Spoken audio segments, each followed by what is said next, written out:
Hello, everyone. A month ago, there was a Chiron Sun fire trine. And as far as I remember, I talked to you about it.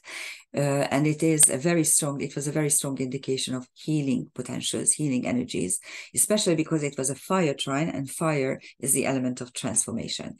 And now on the 11th of September, there's going to be a bi-directional quincunx, which actually kind of lengthens the potential of healing. Let's take a look at the London chart on September 11th at 23:40, so right before midnight. It's going to be exact. And if you look at the question, should we or can we heal? We need to philosophize a little bit about healing. Of course, the answer to it, shall I heal? Of course, the answer should be yes, but it's not always the case. In my practice, I see many people who have certain illnesses, which are usually a direct result of their way of living or their inability to change or to adapt to new situations. And when I suggest certain potential healing regimen, they invariably reject them. And this shows to me that they really don't want to heal, and that's why they can't heal. So the question, can we heal, is really something that we should understand in our own psyche. We should actually face our own decisions. Do I need my illness? Is this giving me some sort of badge of honor or some sort of prerequisites or potentials for advancement, which is a very bad one, but still, do I actually cling to my illness because it gives me some sort of potential, or do I really want to heal? And if you want to, you can. That's the key essence. Of course, Chiron is the wounded healer archetype, the shaman, or in Hungarian mythology, the Taltos. And it's a little bit different. Shamans and Taltoshes are almost the same medicine men, but they are different in many sense, which I'm not going to elaborate here. But at the moment, Chiron is in Aries. It's going to be there for 12 years, 12 long years. And of course, it describes our karmic wounds that are related to fire and wars and aggression and violence and even blood. It's I think, really relevant that Chiron stays the longest in this sign. And so we accumulate the most karmic wounds around this topic. Now, the fact that this is a bi-directional quincunx. In karmic astrology, bi-directional quincunxes are operating like trines. And in this sense, what the door that opened up months ago with the fire trine is actually continuing almost for a month, and it actually is going to be closed after the quincunx is separated out of orb, but it's still there for a couple of days, so you can utilize it. And yes, if you look back to this month, of course, it was August. A lot of people went on holiday. There was, here in Hungary, there was a lot of sunshine. It was quite warm. I hear that now in London, it's like 30 degrees. So actually, and warmth and fire and the sun and taking a vacation is always a healer. So this, you can actually count on it. Now let's take a look at the chart. On the IC, you have the Black Moon Lilith. This is the third turning point of the Lilith myth, when the goddess goes back into the Garden of Eden because she has things to resolve. She needs to teach Eve some certain ways. The Aries North Node is very, very tight. Actually, it becomes almost exact on the new moon, which is on the 15th, which I'm going to then show you. And I don't think I'm going to speak about this separately. I'm just going to insert it in the new moon video. The Vesta Austria is rising in the London chart, and there is a very tight Moon, Juno, Venus triple conjunction, which is brilliant because it indicates what exactly needs to be healed and how we can heal it. In the 20th century, and especially in the 21st century, certain aspects of women, of femininehood, have been really nicely tightened. But at the same time, after the Second World War, and with this new feminine movement and the LGBTQ movement, they got separated again. And it's terrible to see how these certain aspects of womanhood are sometimes demonized, sometimes prioritized. And this space-time moment teaches us that we need to somehow reconcile these three separate items. The moon is the mother, the mothering instinct. Venus is the lover, and Juno is the wife. So actually, these three aspects should work together. You will be whole. You will be a true feminine energy if you have all three in yourself. If you reject partnership, you will be only a half. If you reject love, there won't be happiness in your life. If you reject motherhood, you are losing something that is prerequisite of human life. Even if the powers that be want you to believe that you are committing a crime if you deliver a baby, it's nonsense. This is horrible. It's a horrible way of thinking. To imagine a world without human beings on Earth. This is ridiculous. Okay, it's truly ridiculous. Believe me. So that is the space-time moment, and let's take a look at this energetic planetary picture. It's energetic because it's at the last degrees of the signs, mostly, or almost last degrees of the signs. And I included the Chiron Sun Quincunx because it makes interesting tiny aspects to the main positions. Here you have a kite involving the MCIC with Black Moon lead on the IC, the Vesta Austria conjunction, and Ceres. And this is an air fire kite, so it's very, very productive. It's full of thought and cerebral energy with the inspiration of the fire. There's also a cardinal air engine and the mutable earth engine. And the two actually will become a so-called tense trapeze with Pallas Athena Ceres on the top. With as far as the cardinal air engine goes, the square is cardinal, so it's a go-getting energy. The air is thinking and cerebral mechanisms, and Pluto is transformation, Ceres is nurturing, and Vesta Austria is focusing on karma breaking. And the mutable earth engine has the square between Pallas Athena and the Vesta Austria conjunction. And this is interesting because Pallas Athena is wisdom, Vesta is the focusing principle. So focus on wisdom by breaking old and valid karma.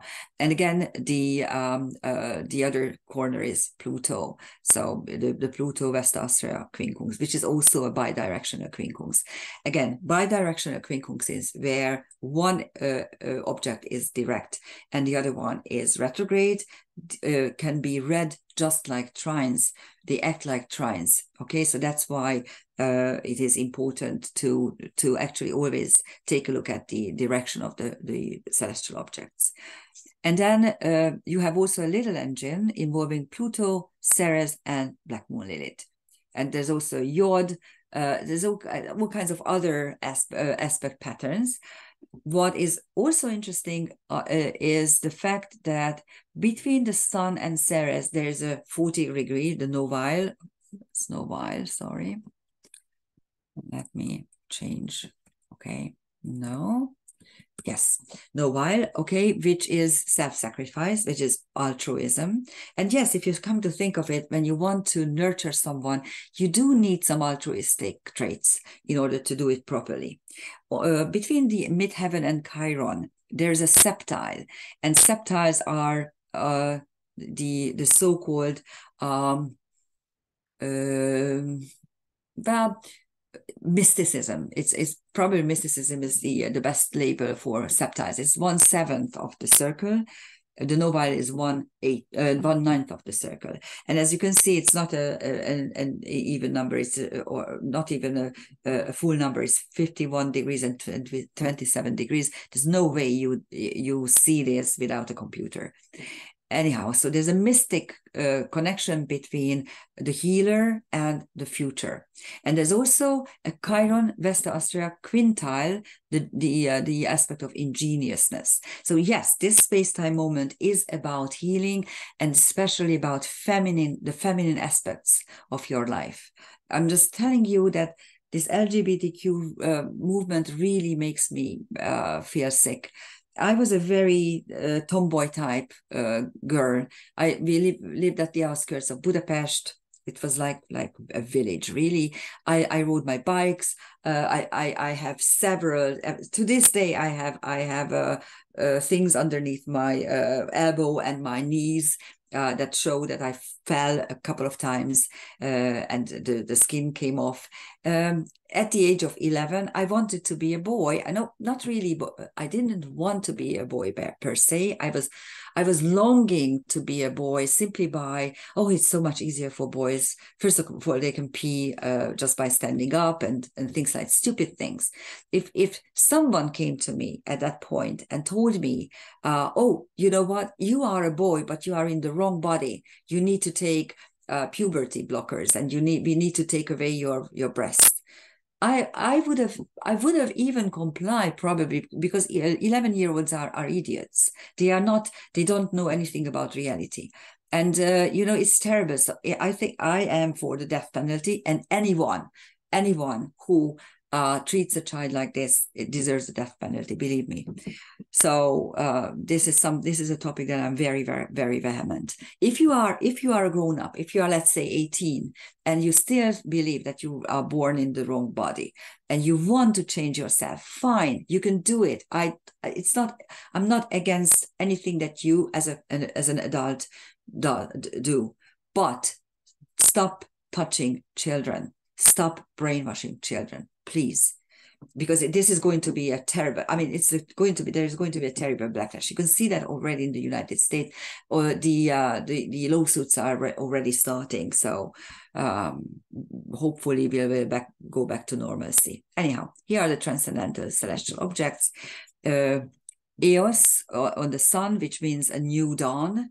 Virtus, which is virtues. You have 4 cardinal virtues and 3 divine virtues. I'm sure you know that. So there are 7 main virtues. And yes, in order to heal, we need to occupy, we need to exercise those virtues.